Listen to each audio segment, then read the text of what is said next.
कोमल एक romantic story. कोमल park की bench पर अकेली बैठी थी। हल्की हवा उसके बालों को झकझोर रही थी और डूबते सूरज की कोमल चमक क्षितिज को गुलाबी और नारंगी रंग में नहला रही थी। पार्क बच्चों के खेलने और पक्षियों के चहचहाने की आवाज़ से भरा हुआ था, फिर भी कोमल का दिल अकेलेपन के बोझ से भारी महसूस कर रहा था। उसने जोड़ों को हाथों में हाथ डाले टहलते हुए देखा। उनके हर हाव भाव में हंसी और प्यार साफ झलक रहा था। उसके भीतर एक गहरी लालसा जाग उठी, उस तरह के जुड़ाव और खुशी की तड़प जो उसके अपने जीवन में इतनी मायावी लगती थी। ये किसी भी अन्य दिन की तरह ही था जब कोमल की दुनिया अचानक उलट गई। जब वह अपने पसंदीदा कैफ़े में एक किताब में तल्लीन थी तो उसने अपने कंधे पर एक थपकी महसूस की। ऊपर देखते हुए उसकी नज़र एक अजनबी से मिली, एक अजनबी जो जल्द ही बहुत कुछ बन जाएगा। उसका नाम आरव था और उसकी गर्मजोशी भरी निगाहों और दयालु मुस्कान में कुछ ऐसा था जिसने कोमल के भीतर आशा की एक किरण जगा दी। उन्होंने सहजता से बातचीत शुरू की और लंबे समय में पहली बार कोमल के भीतर उत्साह की एक झिलमिलाहट महसूस हुई। आरव की उपस्थिति ताज़ी हवा की सांस थी, उसके अकेलेपन के अंधेरे में रोशनी की एक किरण। एक जादुई पहली डेट के बाद जो एक नई शुरुआत का वादा करती दिख रही थी, कोमल को ये कठोर सच्चाई पता चली कि आरव की शादी होने वाली थी। वास्तविकता की दीवारें उसके चारों ओर ढह गईं। उसने खुशी के उस नाजुक भ्रम को चकनाचूर कर दिया जो उसने बनाना शुरू किया था। विश्वासघात और दिल टूटने ने उसे जकड़ लिया, खुशी की नई चिंगारी को खत्म करने की धमकी दी। जब उसने आरव को दूर जाते देखा तो उनके बीच की दूरी अधूरे सपनों की खाई बन गई। कोमल को लगा जैसे उसके अस्तित्व का सार ही टूट गया हो। उसके भीतर जो उम्मीदें खिली थीं वे मुरझा गईं और निराशा की कड़वी किरणें पीछे छोड़ गईं।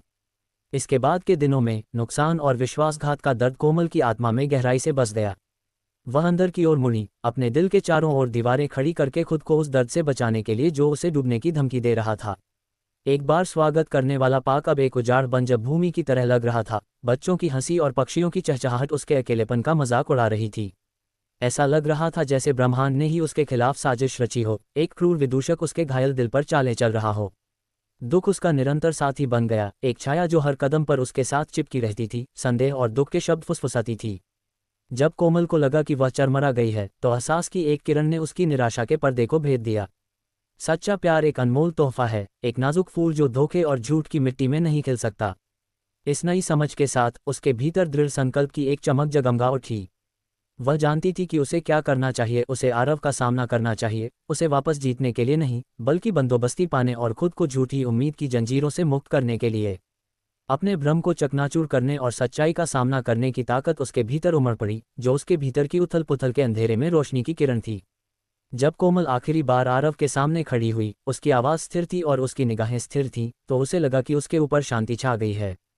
शांत शक्ति से भरी आवाज़ में उसने अपना दर्द और आगे बढ़ने की ज़रूरत को व्यक्त किया, एक ऐसे प्यार की छाया से दूर जो कभी हो ही नहीं सकता।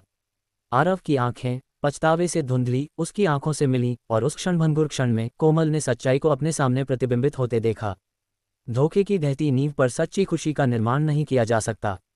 आखिरी अलविदा के साथ कोमल दूर चली गई, उसका दिल भारी लेकिन अजीब तरह से हल्का था। अधूरे सपनों का बोझ उसके कंधों से उतर गया और मुक्ति की एक ऐसी भावना को पीछे छोड़ गया जिसे उसने कभी नहीं जाना था। जैसे ही वह एक ऐसे प्यार की गूंज से दूर चली गई जो कभी नहीं होना था, कोमल ने अपने भीतर शांति की एक गहरी भावना महसूस की। अपने अतीत को छोड़कर जिसने उसे बंधक बना रखा था, उसने खुद को आगे की अनंत संभावनाओं को अपनाने के लिए स्वतंत्र कर लिया था। पार्क जो कभी दुख और लालसा का स्थान था, अब नई उम्मीद की जीवंतता से खिल उठा। और अपने दिल के शांत कोनों में कोमल जानती थी कि वह जो सबसे बड़ी प्रेम कहानी जी पाएगी वह होगी जिसे उसने खुद के लिए लिखने का साहस किया हो। धन्यवाद। सुनो मेरी कहानियाँ Pankaj 85। Subscribe my YouTube channel.